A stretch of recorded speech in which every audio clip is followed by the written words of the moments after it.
Tyrese Haliburton, as we're talking about this, suffered again a torn Achilles early in the NBA Finals Game 7 matchup against Oklahoma City and had to leave the game, and Oklahoma City won. Now reports are out that he could miss the entire 2025-2026 season.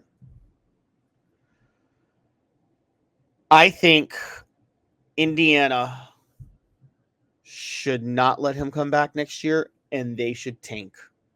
I think they should tank and build themselves to be an even better championship contender in 2026-27.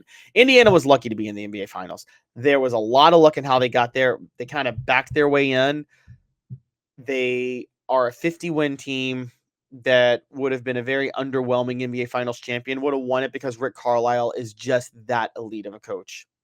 But if they can land a generational talent in the draft because they were bad 1 year with a key player injured, well, at that point, you're talking about a potential dynasty. Don't forget this, guys. Tyrese Haliburton's only 25 years old.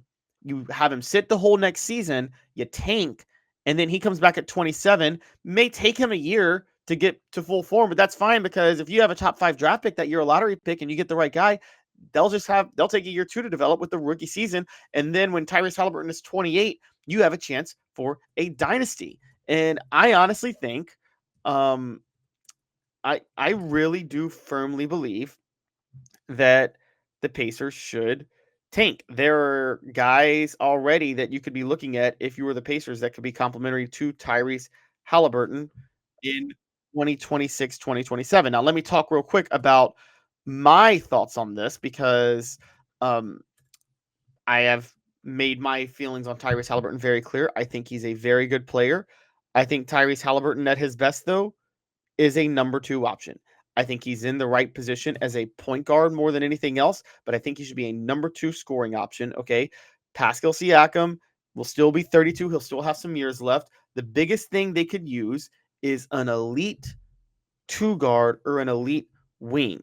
And they can find that in the draft. They could find Tyron Stokes, who might actually be the number 1 player in the draft, is probably the perfect player for them to land. They could just plug him in and dominate. Haliburton and Stokes would be epic. They could get an inside-out game because they could go into Finland and go overseas. Mika Murin is considered a very elite post player at 6'10". Haliburton and Murin would be a great inside-outside matchup. That's somebody to look at in the NBA draft. I'm saying all of this because I really do believe that if they get a top 5 pick, they'll be able to get, which they could if they tank next year, they could land a player that can make them really elite. And for those who don't know the story, this is what the Spurs did.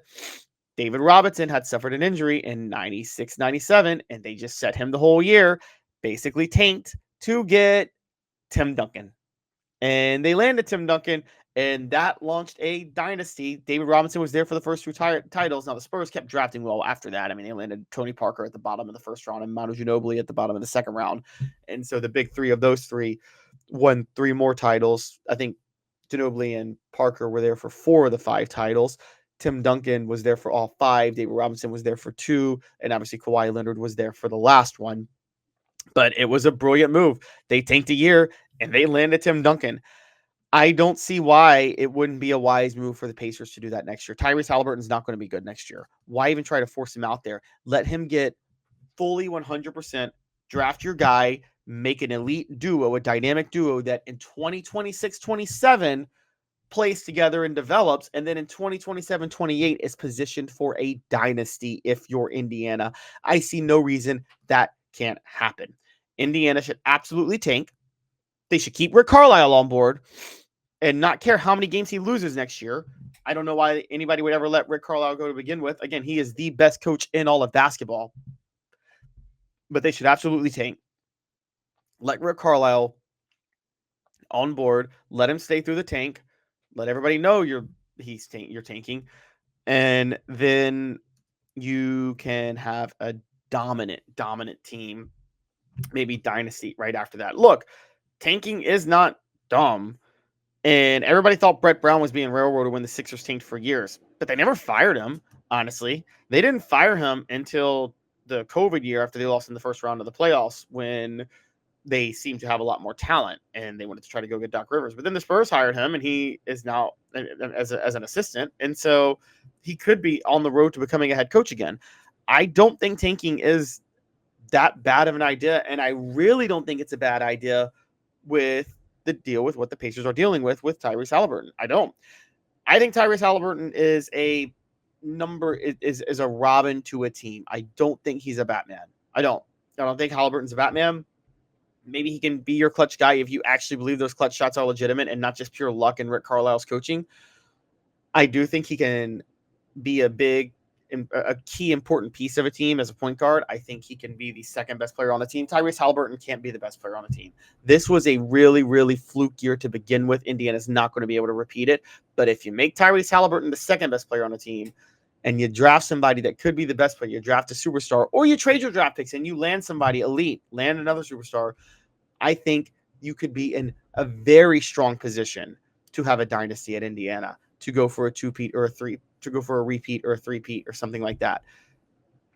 Again, it depends on who you would draft and how you want to build your franchise. But if I'm just pulling up the Pacers contracts right now and who they're going to have to re-up and everything like that for their team payroll, they got Siakam locked in through 2027, 2028, when I would think this deal would take off. They got Haliburton locked in through 2028, 29. Miles Turner's contract is up, so they're going to need a new power forward. This is what I would do, and I'm dead serious on this. Let Miles Turner walk. Sit Tyrese Haliburton the whole year, and then draft a lottery inside presence or trade for one the next year that you have an inside-out game with Tyrese Haliburton. That would be the absolute best way to build this franchise. And I'm telling you right now, if it happens, Indiana would be in great shape going forward with who I believe, and I insist this, is the best coach in the sport in the league in Rick Carlisle, given what he's won with. Siakam, you could also have a plan for him after his contract's up in 2028. But I think that's the magical year, is 2027, 2028. When you got Siakam on the final year of his deal, he will still be 34, good enough to be effective, but not elite. Tyrese Haliburton right in his prime at 28. And you'll have a lottery pick that will be in his second year. If you tank in 2025-26, you have a lottery pick in 2026 who will be in his second year and ready to take off in 2027, 2028. That will be the magical year. And then you let Siakam retire off into the sunset and you move forward with Haliburton and your new lottery pick or your new assets you acquired through your lottery pick by tanking this year. But tank, guys, tank. If you're Indiana, tank. That's the biggest move. It's the smartest thing to do if you are the Pacers.